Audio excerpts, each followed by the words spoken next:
நமது லகரம் நேயர்கள் அனைவருக்கும் வணக்கம்.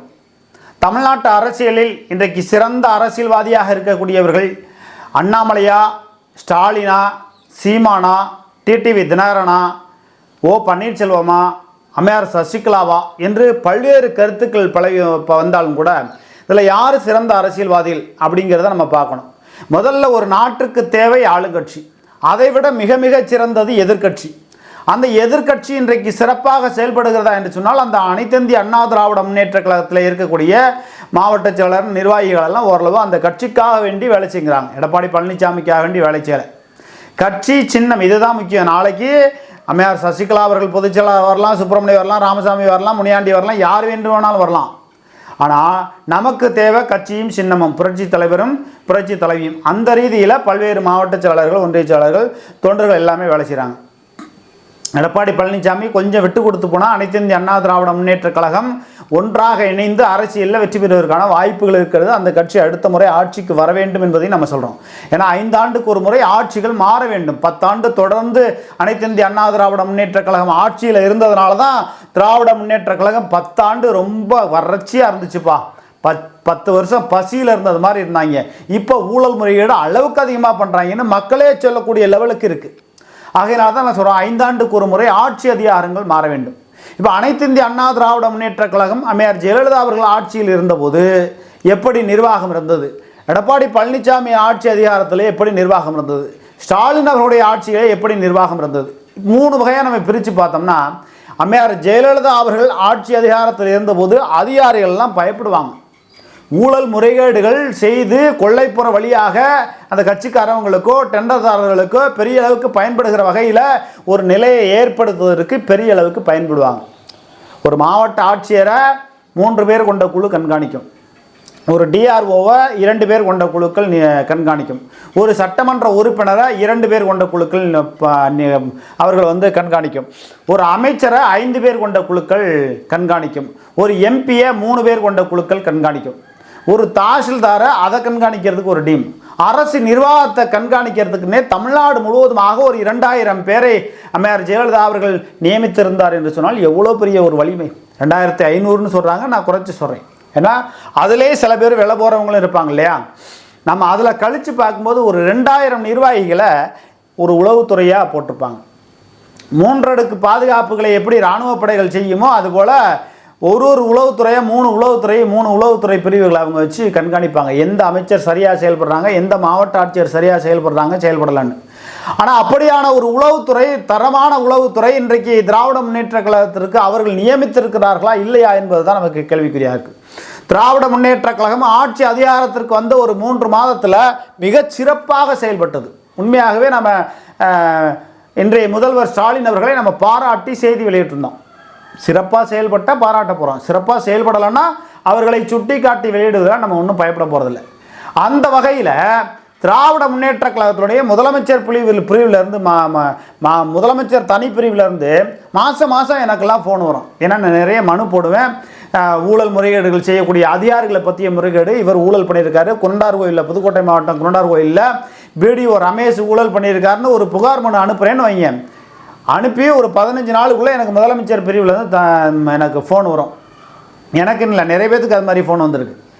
என்ன அதே மாதிரி இங்கே திருச்சி மாவட்டத்தில் இருக்கக்கூடிய மண்ணச்சநல்லூர் ஒன்றியத்தில் ஊழல் முறைகேடு நடக்குதுன்னு நம்ம ஒரு மனு போடுறோம்னா ஒரு 15 நாளுக்குள்ளே மனு வரும், ஃபோன் வரும் நமக்கு முதலமைச்சர் பிரிவிலேருந்து. இப்போ அந்த எந்த விதமான நடவடிக்கையும் இல்லை. அம்மையார் ஜெயலலிதா அவர்கள் ஆட்சி காலத்தில் நம்ம எந்த ஒரு புகார் மனு போட்டாலும் அடுத்த 15 நாளுக்குள்ளே அதிகாரியே நம்மள்கிட்ட பேசுவாங்க. என்னங்க உங்களுக்கு ஏதாவது நடவடிக்கை எடுத்தாங்களா, எடுக்கலையா?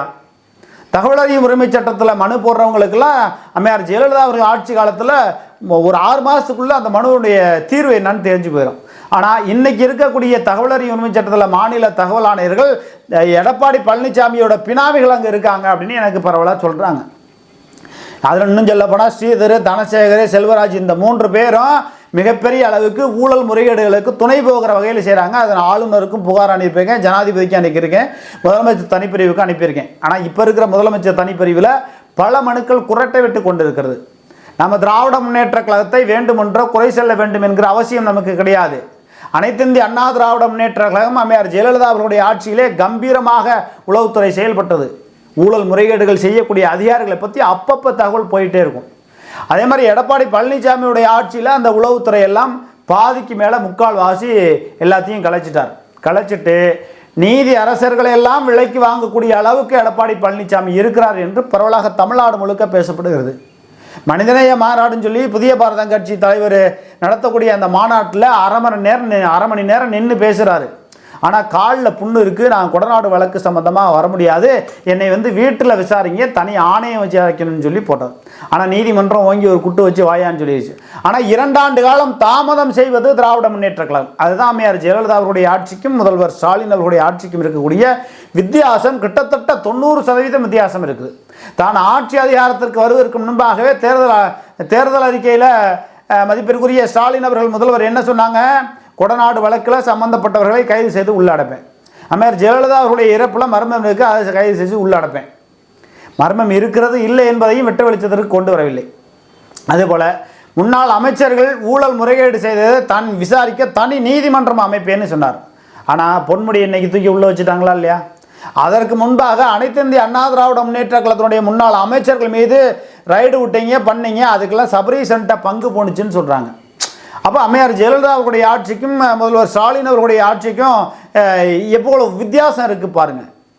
ஒரு எம்பியை ஒரு அமைச்சரையே நம்ம பார்க்க போகிறோம்னா உளவுத்துறை அந்த அளவுக்கு கண்காணிப்பாங்க. ஆனால் இப்போ இருக்கக்கூடிய திராவிட முன்னேற்ற கழக ஆட்சியில் காட்டாற்று வெள்ளம் போல வார்டு உறுப்பினர், மாநகராட்சி உறுப்பினர் முதற்கொண்டு மேயர் முதற்கொண்டு ரத்த சொந்தங்கள் கான்ட்ராக்ட் எடுத்து நடத்துகிறாங்க. ஒரு மக்கள் பிரதிநிதியோட தம்பியோ ரத்த சொந்தங்களோ அதை டெண்டர் எடுத்து வேலை செய்யக்கூடாது என்கிற வரைமுறை இருக்கிறது.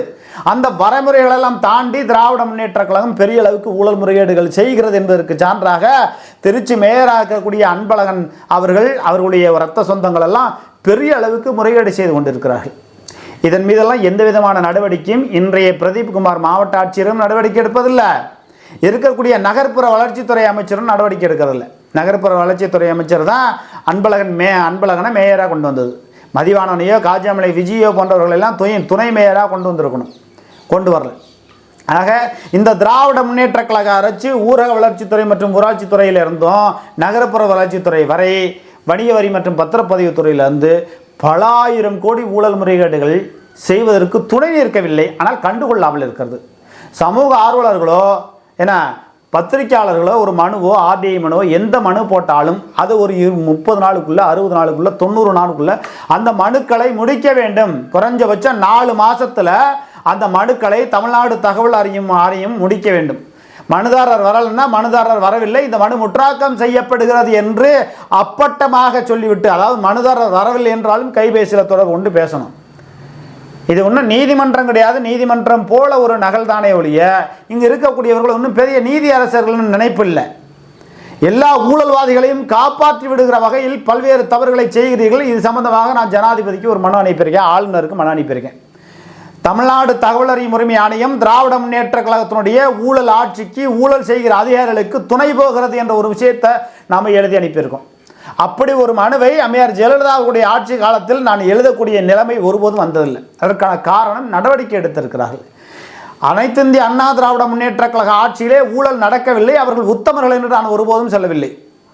அனைத்து இந்திய அண்ணா திராவிட முன்னேற்ற கழக ஆட்சியிலே ஊழல் செய்த நத்தம் விஸ்வநாதன் துபாயில் ஹோட்டல் வச்சிருக்காரு, இலங்கையில் நிலக்கரி சுரங்கம் வச்சிருக்காரு.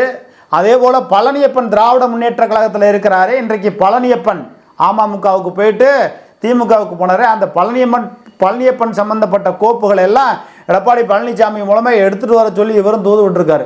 பழனியப்பன் சம்பந்தப்பட்ட கோப்புகள் எங்கே இருக்கிறது?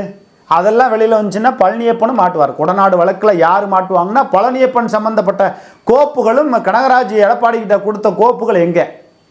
இதை தான் எடப்பாடி பழனிசாமியை நடவடிக்கை எடுத்து அவரை நீதிமன்றத்துக்கு வர வச்சு விசாரணை செய்யணும்னா ஜனவரி 6ன்னு சொல்லி காலம் தாழ்த்திட்டு இருக்காங்க.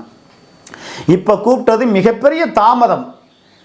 பொன்முடி அவர்களுக்கு கொடுத்திருக்கிற தண்டனை எவ்வளோ பெரிய தண்டனை என்றாலும் கூட அந்த கீழமை நீதிமன்றத்தில் கொடுக்கப்பட்ட அந்த தள்ளுபடி செய்யப்பட்டது செல்லாது என்று ஜெயச்சந்திரன் நீதியரசர் கொடுத்தது போல எடப்பாடி பழனிசாமியை கொடநாடு சம்பந்தப்பட்ட விஷயத்தில் தூக்கி விசாரிக்கணும். இங்கே உடனே அனைத்து இந்திய அண்ணா திராவிட முன்னேற்ற கழகத்தை சார்ந்தவர்கள் நம்ம சேனலில் பதிவுகளை காட்டமாக போடுறீங்க. அப்படி காட்டமாக போடுறதுனால ஒரு பிரயோஜனமும் கிடையாது. நான் பத்திரிக்கையாளங்க, யூடியூப்பராக நம்ம இன்னைக்கு எந்திரிச்சு வரல. விஞ்ஞான ரீதியாக கணினியின் அடிப்படையில் நம்ம வரலங்க. 20 ஆண்டு காலமாக நம்ம பத்திரிகை துறையில் இருக்கோம். எவன் என்னென்ன ஊழல் செய்கிறான், முறைகேடு செய்கிறான் அப்படிங்கிறத நமக்கு அக்கு வேறு ஆணி வேற தெரியும். பல்வேறு ஊழல் முறைகேடுகளை இதே அனைத்து இந்திய அண்ணா திராவிட முன்னேற்ற கழகம் செய்தது என்பதையும் நம்ம சுட்டி காட்டியிருக்கோம். இப்போ திராவிட முன்னேற்ற கழக ஆட்சியிலும் ஊழல் முறைகேடுகள் நடக்கிறது. வணிக வரி மற்றும் பத்திரப்பதிவுத்துறை அமைச்சர் மூர்த்தி அவர்கள் சம்பந்தப்பட்ட விஷயங்களை பாஜகவினுடைய மாநில தலைவர் அண்ணாமலை பேச மறுக்கிறார் என்றால் அவர்களுக்குள்ள ஏதோ கொள்ளைப்புற வழியாக உறவு இருக்கிறதா என்று மதுரை பகுதியில் சொல்றாங்க. அப்போ திராவிட முன்னேற்ற கழக ஆட்சிக்கும் அனைத்து இந்திய அண்ணா திராவிட முன்னேற்ற கழகத்தினுடைய அம்மையார் ஜெயலலிதாவுடைய ஆட்சிக்கும் எவ்வளவு பெரிய வித்தியாசம் இருக்கிறது. ஒரு ஆளுங்கட்சியினுடைய அமைச்சர் இன்னொரு எதிர்க்கட்சி வரிசையிலே கூட இல்லாமல் ஒரு 4 சட்டமன்ற உறுப்பினர் இருக்கிற கட்சி கூட அங்கே போய் கோடிக்கணக்கில் வணிக வரி மற்றும் பத்திரப்பதிவுத்துறை அமைச்சர் பணம் கொடுக்குறாங்கிற ஒரு தகவல் மக்கள் மத்தியில் பேசப்படுகிறது. மதுரை மக்கள் மத்தியில் வணிக வரி மற்றும் பத்திரப்பதிவுத்துறையில் ஊழல் முறைகேடு நடக்கலையா? நான் தகவல் அறியும் உரிமை சட்டத்தில் திருச்சி பதிவாளரை பற்றி தகவல் கேட்குறேன், மண்ணச்சநல்லூர் பதிவாளரை பற்றி கேட்குறேன், குளத்தூர் பதிவாளரை பற்றி கேட்குறேன், புதுக்கோட்டை பதிவாளரை பற்றி கேட்குறேன். எந்த விதமான நடவடிக்கை இல்லை, எந்த விதமான தகவல் இல்லை. நம்ம ஏதாவது யூடியூப்பில் ஏதாவது செய்தியை போட்டோம்னா எஸ்பி கிட்ட பேசுறது, அங்கே பேசுறது, அங்கெல்லாம் பேசி என்ன பண்ண போகிறீங்க? நீங்கள் அளவுக்கு அதிகமாக தண்ணீர் குடித்து விட்டு உப்பு தின்னு விட்டு தண்ணீர் குடிக்காமல் நீங்கள் எஸ்பியை பார்த்து அங்கே பார்த்து என்ன பண்ண போகிறீங்க? என்ன பண்ணினாலும் என்னைய பண்ணினாலும் மறுபடியும் ஃபீனிங்ஸ் பறவை போல் எழுந்து நான் மீண்டும் மீண்டும் மனு போடுவேன். என்னை ஒன்றும் பண்ண முடியாது. நான் ஒன்றும் பெரிய தொழிலதிபர் கிடையாது, லட்சக்கணக்கில் கோடிக்கணக்கில் எனக்கு சொத்து கிடையாது. அது மாதிரி தொழிலதிபராக இருந்தால் என்னுடைய தொழிலுக்கு இடையூறு வைப்பார்கள் என்று நான் பயப்படலாம். நம்ம தான் சொல்கிறோம், செத்தாருக்கு நாம் எழுதும், நாம் செத்தால் பிறர் அடுவார். செத்தவன் மேலே எத்தனை ரயில் ஏறினா என்ன? நான் ஒரு சம்பந்தப்பட்ட நபரை பார்க்கவே இல்லை, ஆனால் பார்த்தது மாதிரியும் அடித்தது மாதிரியும் பொய் புகார்கள். அந்த பொய் புகார்கள் எழுதியவர்களெல்லாம் சம்பந்தப்பட்ட அதிகாரிகள் இன்னைக்கு வந்து கடவுளால் பாதிக்கப்பட்டிருக்கிறார், கடவுளால் தண்டனை வழங்கப்பட்டிருக்கிறது. சட்டம் முறங்கி விடலாம், ஆனால் ஒரு நாள் அந்த சட்டமும் இறைவனால் எழுப்பப்படும். ஆகையினால திராவிட முன்னேற்ற கழக ஆட்சிக்கும் அனைத்து இந்திய அண்ணா திராவிட முன்னேற்ற கழக ஆட்சிக்கும் ஏகப்பட்ட வித்தியாசம் இருக்குது. அனைத்து இந்திய அண்ணா திராவிட முன்னேற்ற கழகம் ஒரு ஆளுமையோடு செயல்பட்டது. அனைத்து இந்திய அண்ணா திராவிட முன்னேற்ற கழகம்னா அது எடப்பாடியை சொல்லலை. எடப்பாடி ஒரு விபத்தினால் வந்த முதலமைச்சர், அவ்வளவுதான். தனிப்பட்ட முறையில் அவர் வந்து நான் முதலமைச்சர் ஆனால் இந்த நல்லதை செய்வேன், நான் முதலமைச்சர் ஆனால் தென்னம்பால் பணம்பால் இறக்க அனுமதி கொடுப்பேன், சாராய ஆலைகளை மூடுவேன், இப்படி செய்தால் அவர் புரட்சி தமிழர். அவர் எந்த புரட்சியும் செய்யவில்லை, ஆனால் அவரை புரட்சி தமிழர் என்று வெட்கமில்லாமல் தமிழக மக்கள் சொல்லக்கூடிய நிலைமையில் வச்சுட்டீங்க. இங்கே தமிழக மக்கள் யாரும் சொல்லலை, எடப்பாடி பழனிசாமியால் பயன்பெற்றவர்கள் புரட்சி தமிழர் என்று சொல்லிக்கலாம். புரட்சி தமிழர் என்று ஒருபோதும் சொல்லாதீர்கள். அப்படி எந்த விதமான புரட்சி தமிழர் என்று எந்த விதமான செயலும் அவர் செய்யவில்லை. கனகராஜை ஆள் விட்டு கொலை பண்ணியிருக்காரு, தினேஷ் ஆள் வச்சு கொலை பண்ணியிருக்காரு, ஓம் பகதூர் ஆள் வச்சு கொலை பண்ணியிருக்காரு, சயான் மனைவி மகளை கொலை செஞ்சிருக்காரு. அதாவது விபத்து போல செய்து அவர்களை கொண்டு இருக்கிறார்கள்.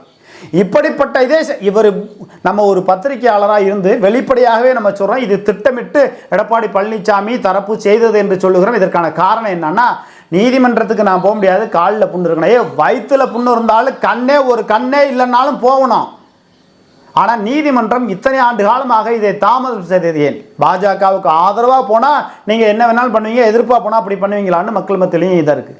சரி, பாஜக அதிமுகங்கிறது ஒரு பக்கம் இருக்கட்டும். திராவிட முன்னேற்ற கழகத்தினுடைய தலைவரும் தமிழ்நாட்டினுடைய முதலமைச்சருமான உயர்திரு ஸ்டாலின் அவர்கள் ஏன் இதில் உரிய நடவடிக்கை எடுத்திருக்கணுமா இல்லையா? இந்த வழக்கை இந்நேரம் 2 ஆண்டு காலத்திற்கு மேலாக நீங்கள் நிலுவையில் இழுத்து போனதற்கான காரணம் என்ன?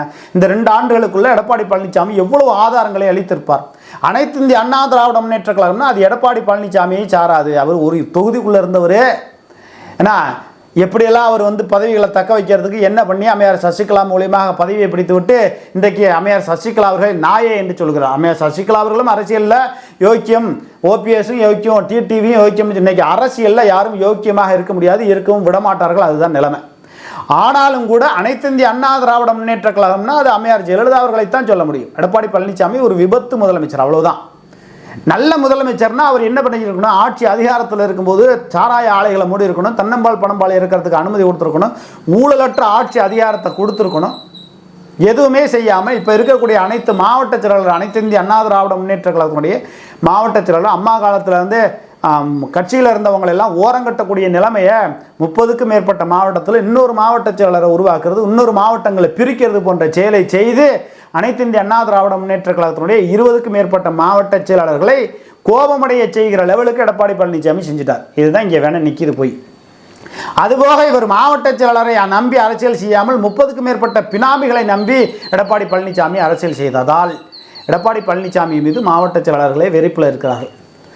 ஆக அனைத்து இந்திய அண்ணா திராவிட முன்னேற்ற கழகம் அம்மையார் ஜெயலலிதா அவர்கள் இருந்த காலகட்டத்தில் இருந்த அனைத்து இந்திய அண்ணா திராவிட முன்னேற்ற கழகம் இப்பொழுது இல்லை, அது துண்டாடப்பட்ட நிலைமையில் இருக்கிறது. இதனையெல்லாம் புரிந்து கொண்டு திராவிட முன்னேற்ற கழகம் மக்களுக்கு நல்லது செய்து ஆட்சி அதிகாரத்திற்கு வந்திருக்கு அடுத்த முறை வர வேண்டும் என்று நினைக்க வேண்டும். நாடாளுமன்ற தேர்தலையும் வெற்றி பெறணும்னு நினைக்கிறோம்.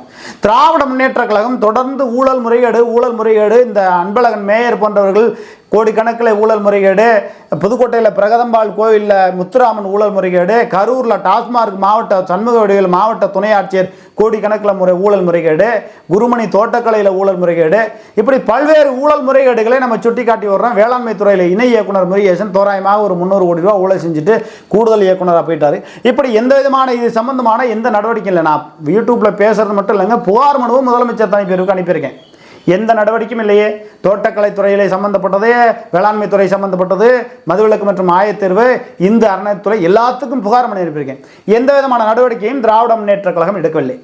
நீங்கள் அரசு அதிகாரிகளை அதோ பார் சட்டம் பாயப்போகிறது என்று சட்டத்தை காட்டி நீங்கள் அரசியல் செய்து அரசு நிர்வாகத்தை கட்டுக்குள் கொண்டு வந்து மக்கள் விரோத போக்கினை செய்யக்கூடிய அரசு அதிகாரி மீது நடவடிக்கை எடுக்க தவறுகிற பட்சத்தில் உங்களுடைய ஓட்டுக்கள் சிதறி அப்படியே நாம் தமிழர் கட்சிக்கு போகும், பாஜகவுக்கு போகும், அதிமுகவுக்கு கொஞ்சமாக போகும். நிறைய போகிறதுக்கான வாய்ப்பு இல்லை. நிறைய போகிறதுக்கான வாய்ப்புன்னா அது ஓபிஎஸ்ஸோ அம்மையார் சசிகலாவோ இவங்களெல்லாம் இணைச்சிக்கணுங்கிறது ஒரு பக்கம் இருந்தாலும், ஓபிஎஸ் கிட்டத்தட்ட அவர் அரசியல் நிராயுத பணியாக ஆகிவிட்டார். இருந்தாலும் அம்மையார் சசிகலா அவர்களெல்லாம் எடப்பாடி பழனிசாமி இணைத்து கொண்டு அரசியல் செய்தால் அனைத்து இந்திய அண்ணா திராவிட முன்னேற்ற கழகம் வலுப்பெறும். அப்படியான ஒரு நிலையில் அனைத்து இந்திய அண்ணா திராவிட முன்னேற்ற கழகத்தில் விபத்து மூலமாக வந்த முதலமைச்சராக இருக்கக்கூடிய எடப்பாடி பழனிசாமி அந்த ஒற்றுமை என்கிற நிலைமையை எடுத்துக்கொண்டு போகல. ஜானகி அம்மையார் என்ன சொன்னாங்க, என் கணவர் தொடங்கிய கட்சி இந்த கட்சி அழிந்து போகக்கூடாது என்று விட்டு கொடுத்தார்கள். அன்றைக்கு அவரும் விட்டு கொடுக்காமல் இருந்திருந்தால் இன்றைக்கு எடப்பாடியோ ஓபிஎஸ் அம்மையார் சசிகலாவோ யாருமே அரசியல் பற்றி அனைத்து இந்திய அண்ணா திராவிட முன்னேற்ற கழகம் பற்றி நம்மளாம் தன்னை வீடியோ போட்டிருக்க வேண்டிய அவசியம் இல்லை. அந்த கட்சி அப்பவே அழிஞ்சு போயிருக்கும். அழிந்து போகாமல் இருக்க வேண்டும் என்பதற்காக என் கணவர் தொடங்கிய கட்சி இந்த கட்சி ஒன்றாக வேண்டும் என்று விட்டு கொடுத்தார். அந்த விட்டு கொடுக்கக்கூடிய நிலைமையில் மற்றவங்க ஓபிஎஸ் அம்மையார் சசிகலாவும் இருந்தாலும் துரோகம் செய்தது, கட்சியை விட்டு நீக்கியது போன்ற எடப்பாடி பழனிசாமி மீது வெறுப்பு இருந்தாலும் கூட அதை தாண்டி இந்த கொடநாடு சம்பந்தப்பட்டதில் அம்மா குடியிருந்த கோயில் என்று சொல்லுகிற அதில் ஒரு 4க்கும் மேற்பட்ட 5க்கும் மேற்பட்ட விபத்துக்களை ஏற்படுத்தி அவர்களை கொலை செய்திருக்கிறார்கள். இதெல்லாம் உண்மை கண்டறியும் சோதனை. எடப்பாடி பழனிசாமியை ஒரே ஒரு இன்ஜெக்ஷன் போட்டு உண்மை கண்டறியும் சோதனை நடத்த வேண்டும் என்ற செய்தியை நம்ம தொடர்ந்து வெளியிடறோம். எல்லாருமே அதான் சொல்கிறாங்க. திராவிட முன்னேற்ற கழகம் அதிமுக அனைத்து இந்திய அண்ணா திராவிட முன்னேற்ற கழகம் என்று பிரித்து பார்க்கிற பொழுது அம்மையார் ஜெயலலிதா அவர்கள் இருந்த காலகட்டத்தில் அனைத்து இந்திய அண்ணா திராவிட முன்னேற்ற கழகம் அரசு நிர்வாகத்தை கட்டுக்கோப்பாக கொண்டு வந்தது. அதே போல திராவிட முன்னேற்ற கழகம் கட்டுக்கோப்பாக கொண்டு வந்து கொடநாடு வழக்கில் என்னென்ன ஊழல் முறைகேடுகள் எப்படியெல்லாம் அந்த ஆவணங்களை கொள்ளையடித்தார்கள், அங்கே எவ்வளோ எடுத்தாங்க, எத்தனை பேர் இறந்தாங்க, யார் அதுக்கு காரணம், யார் கொலை செய்தார்கள், விபத்தாகி அவங்களை கொலை செய்திருக்கிறார்கள், அந்த சம்பவத்தை எல்லாம் கண்டுபிடித்து அவர்கள் மீது நடவடிக்கை மேற்கொண்டு அப்படி நடவடிக்கை மேற்கொள்வதிலே சிக்கல் இருக்கிறது என்று சொன்னால் அவர்களை உண்மை கண்டறியும் சோதனை நடத்தி ஒரே ஒரு இன்ஜெக்ஷன் போட்டு உண்மை கண்டறியும் சோதனை நடத்தி அதனை விசாரணை செய்து குற்றவாளிகளை சிறையில் அடைக்க வேண்டும் என்பதைத்தான் நம்ம சொல்லுவோம். அதுபோக வேளாண்மை துறையில் இணை இயக்குனர் முருகேசன், தோட்டக்கலையில் குருமணி புதுக்கோட்டையில், மதுவிலக்கு மற்றும் ஆயத்தேர்வில் சண்முக வடிவேல் மாவட்ட துணை ஆட்சியர் கரூரில், இப்படி பல்வேறு நடவடிக்கைகள் இருக்கிறது. நல்ல நிர்வாகத்தை திராவிட முன்னேற்ற கழகம் கொண்டு வந்து ஆட்சி அதிகாரத்தை சிறப்பாக வழிநடத்த வேண்டும், மக்களுடைய வரிப்பணம் விரயமாக கூடாது என்பதைத்தான் நம்ம சொல்லிக் கொள்கிறோம். அம்மையார் ஜெயலலிதா அவர்கள் போல உங்களால் செய்ய முடியவில்லை என்றாலும் ஓரளவாவது முயற்சி செய்து திராவிட முன்னேற்ற கழகம் நல்ல பெயர் எடுக்குமா என்பதை பொறுத்திருந்து பார்ப்போம். நன்றி, வணக்கம்.